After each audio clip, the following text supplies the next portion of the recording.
Y vamos a conversar aquí en la entrevista principal con el diputado Charper. A ver, Diego Charper.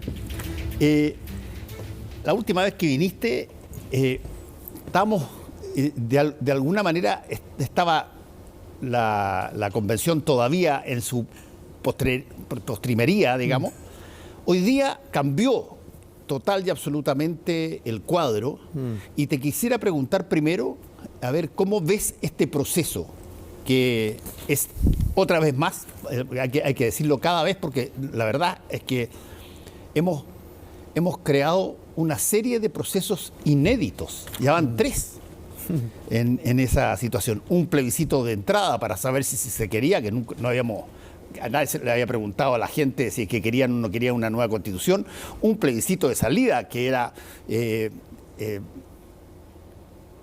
probablemente una de esas cosas que se esperaban, pero el resultado nos dejó a todos abiertos. Y después un consejo que de alguna manera canaliza de nuevo el proceso constitucional. Pero de todo eso, a ver, ¿cómo lo ves tú? Sí, mira, me ha tocado vivirlo un poco distinto, porque a ver, cuando estábamos en la campaña del rechazo, había que tomar una decisión decisiva, que cuál iba a ser la estrategia.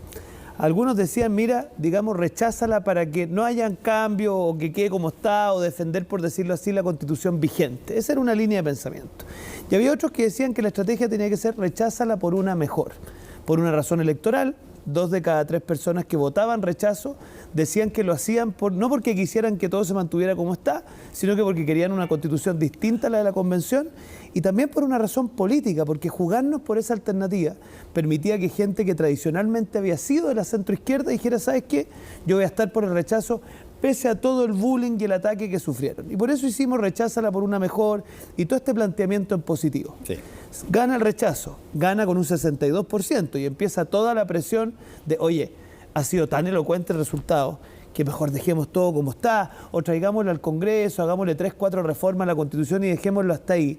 Yo me acuerdo que ahí estaban esas reuniones y nos las jugamos por cumplir nuestra palabra y jugarnos por un acuerdo constitucional, con todo el costo que sabíamos que eso iba a significar. Nosotros sabíamos que ciertos sectores iban a decir, ¿pero cómo? Habiendo ganado el rechazo con esa elocuencia, había una oportunidad de decir, ¿saben qué? Cerremos esto hasta acá. Empieza la negociación del acuerdo. Para nosotros habían 3 cosas clave. Tú sabes que yo formé el famoso grupo de los 8, que ha sido tan rememorado. Por sí, ha sido rememorado, así, mascullando. Mascullando. Entonces, sabíamos que había que ver las famosas bases. Yo me la jugué mucho por las bases. También había mucha incomprensión, habían ciertos sectores de la izquierda que les parecían insoportables y habían también ciertos sectores de mi sector político que les parecía que eran insuficientes. Y fíjate lo que han sido las bases, cómo han enmarcado la conversación. Después el tema de los expertos. También había mucha duda de la necesidad de tener expertos y de la posibilidad de que el Congreso fuera a nombrar 24 personas que fueran realmente expertas y no fueran operadores políticos de los partidos. Y fíjate que se logran los expertos, el Congreso yo creo que está a la altura, nombra 24 personas, matices más, matices menos, que hacen un esfuerzo académico-técnico, y yo creo que lo que está saliendo a mí me parece muy satisfactorio. Y ahora viene la tercera etapa. También habían algunos, no se abran a nada electo, porque no... Mira, y nosotros sabíamos que un pedacito tenía que tener legitimidad democrática, sí, pero en un marco, un consejo acotado de 50 personas, con reglas senatoriales que permitieran que los que estuvieran electos tuvieran mucha votación.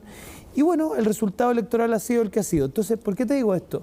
Porque yo creo que de a poco el Acuerdo por Chile está mostrando sus méritos, muy incomprendido en su minuto, pero hoy día está mostrando por qué jugársela por un proceso ordenado, razonable, ¿y qué costos, serio, Diego, era tiene posible. Eso? ¿Qué costos tiene eso en tu sector? No, tiene costos, claro que tiene costos, porque, a ver, cuando tú estás en un clima de polarización, cuando has tenido un resultado tan elocuente como un 62-38, cuando tienes un gobierno, y lo podemos conversar, que creo que no lo está haciendo bien en general, y por lo tanto la oposición tiene hoy día mucha fuerza, especialmente la oposición más dura, decir, ¿sabe qué? Esto le vamos a dar un cauce institucional a través de un acuerdo, obviamente hay un mundo que iba a decir, ¿pero por qué? Si este es el minuto de no hacer nada, de atrincherarse, de mantenerse en las posturas propias. Nosotros sabíamos que eso no solo era incumplir nuestra palabra, Fernando, sino que era que en 3 años más los sectores más radicales dijeran, esto no lo cerraron, y no lo cerraron porque la derecha no cumplió su palabra. Entonces, básicamente era mantener abierto esto y mantener abierto además el comodín de cierta izquierda radical que encuentra en la Constitución del 80 una excusa para esconder su incapacidad de gobernar. Entonces, cuando dimos este paso, sabíamos que iba... Ahora, para ser honestos, nunca pensamos que el impacto iba a ser lo del domingo 7 de mayo, sí, que gran parte del resultado también se explica, porque se logró instalar que nosotros con este acuerdo habíamos sido una posición muy blanda, y yo no lo creo así. Yo creo que este acuerdo corre en carriles separados y que nosotros teníamos que cumplir nuestra palabra y teníamos que darle un cierre institucional a esto. Ahora, convengamos que este proceso, todo el proceso, desde que partió, pasando por las distintas instancias, el plebiscito de entrada, el plebiscito de salida, el consejo, da de pronto la sensación, si tú lo miraras esto desde Marte, digamos, y mirando tú dices, oye, pero las variaciones en el parecer de la ciudadanía son tremendamente potentes. Le da casi 80-20 de que sí quiere una nueva constitución. Después da 62 de que no les gusta la cosa. Después cambia y rebaraja todos los partidos políticos prácticamente de casi todo el país. Los de la derecha ni hablar. Los de todo el sector oficialista o progresista también.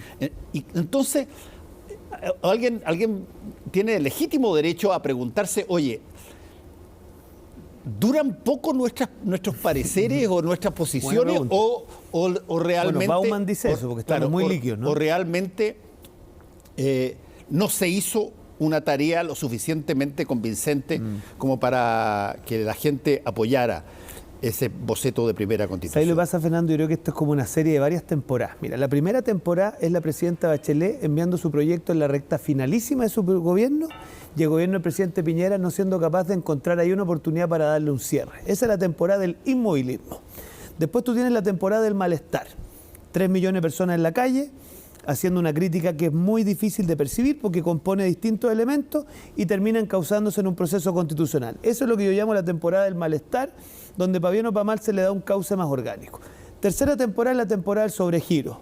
La Convención Constitucional, que en vez de darle un cierre razonable, se desborda completamente y hace una propuesta infumable, esa es la verdad, y el 62% de los chilenos le dice que no a la pluralidad jurídica y todas estas cosas. La serie que vino ahora, me parece a mí, es la serie del efectismo.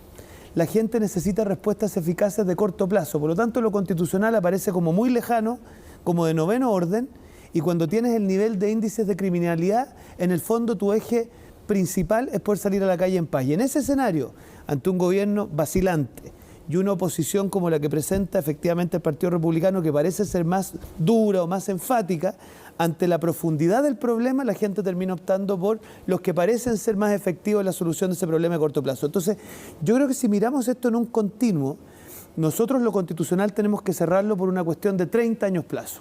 Yo tengo claro que eso no le va a resolver la vida cotidiana en lo puntual, orgánicamente no lo va a hacer, pero sí nos va a dar un marco de conversación con legitimidad democrática que nos va a permitir abordar los temas que tenemos que hacernos cargo para que la gente sienta que sus problemáticas cotidianas están en el primer lugar de la agenda. Y yo creo que eso es lo que tenemos que hacer. El gobierno... Perdona que me alargue un poco. No, está muy bien. Para eso viniste. Pero el gobierno, tú ya lo mencionaste, tú dijiste que está en una situación muy detrimente, digamos. A ver, este gobierno llegó representando a una generación con una suerte de despecho bastante fuerte por el pasado de lo que se conoció como la concertación. Bueno, han habido todo tipo de movimientos, de hecho hay muchos ministros y personas que están hoy día en el actual gobierno y que fueron parte de la concertación, pero no cabe la menor duda de que no solamente se huele, sino que se nota que falta un cierre ahí. Falta, son demasiadas las explicaciones que se dan semana a semana como para que uno crea que hay una cosa más ordenadita ahí. Y ese punto de vista yo creo que es interesante tenerlo, y te lo pregunto porque los gobiernos en Chile, les guste o no les guste a todos, digamos, no importa el signo que sea, tienen mucha fuerza. pueden hacer muchas cosas. De hecho, son los únicos que pueden generar proyectos de ley con gasto público.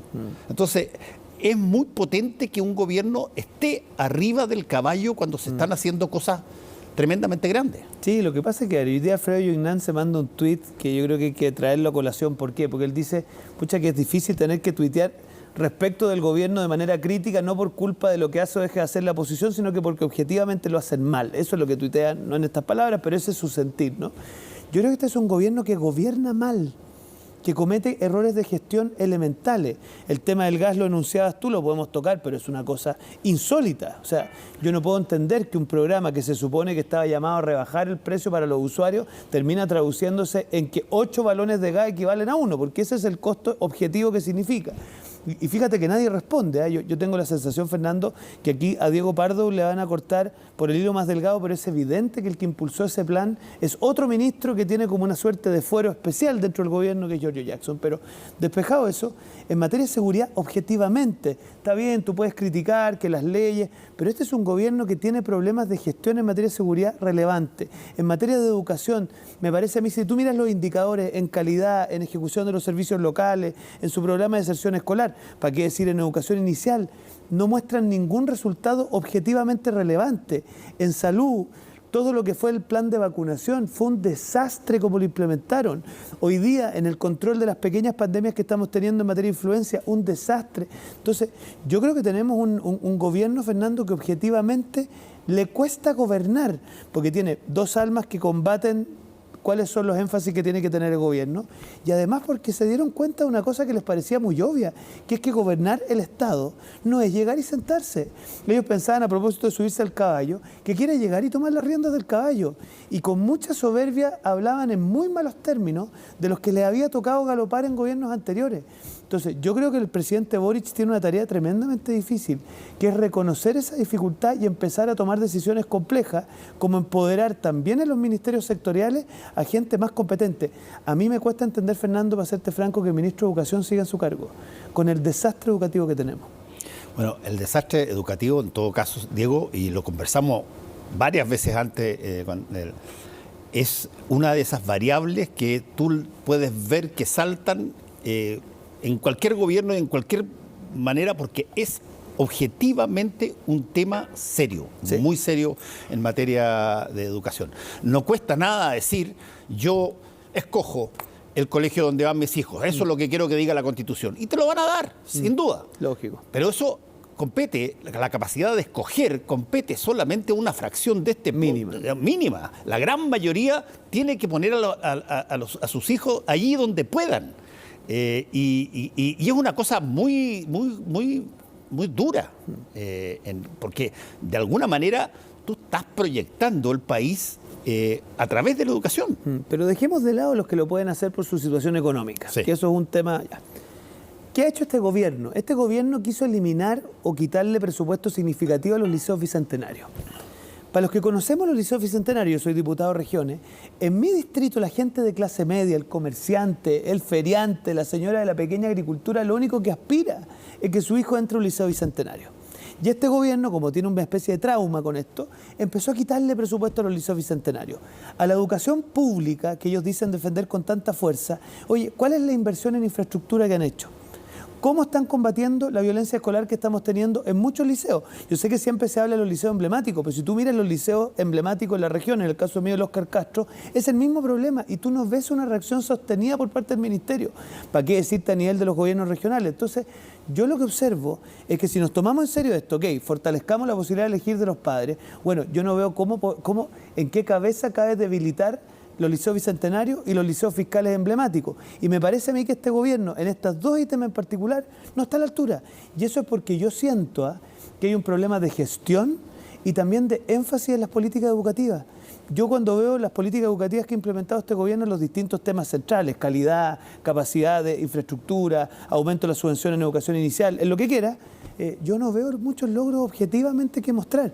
Y tanto es así, digamos las cosas como son, que el ministro de Educación en el último cambio de gabinete se queda, da la impresión porque nadie está dispuesto a tomar las riendas del ministerio. Entonces tenemos un problema central ahí, no nos vayamos solo en eso, pero lo que quiero decir, Fernando, es que hoy día tú tienes un gobierno con serio déficit de gestión gubernamental.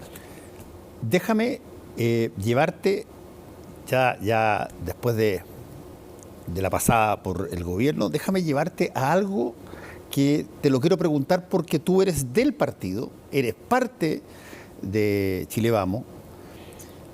Estuvo acá Manuel José Sandón y se tiró, a mi modo de ver, la cuña del año en materia de la política de derecha, cuando dijo, si fuera por mí, yo habría sacado Renovación Nacional de Chile Vamos, no tienen nada que ofrecernos ahora.